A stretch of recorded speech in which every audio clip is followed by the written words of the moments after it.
আপনার অ্যাপসে যখন আপনি টাকা ঢোকাইতে যান আপনার টেলিকম অ্যাপসগুলোতে, তখন কিন্তু আপনার একটা ট্রানজ্যাকশন আইডি থাকে।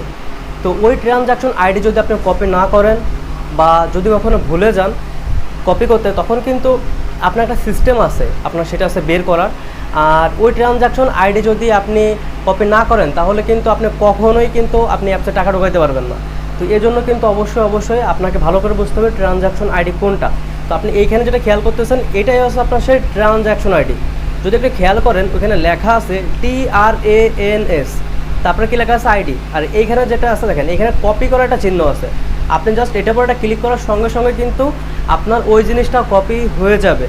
আর দেখেন এটা হচ্ছে, দেখেন আপনি জায়গা থেকে কপি করতে পারেন নাই, তখন বিকাশ অ্যাপসে ঢুকে স্টেটমেন্টে গেলেই আপনি পেয়ে যাবেন, তারপর ওই জায়গা থেকে কপি করে ফেলবেন। আর ভিডিওটা যদি ভালো লেগে থাকে তাহলে অবশ্যই একটা সাবস্ক্রাইব করে দেবেন।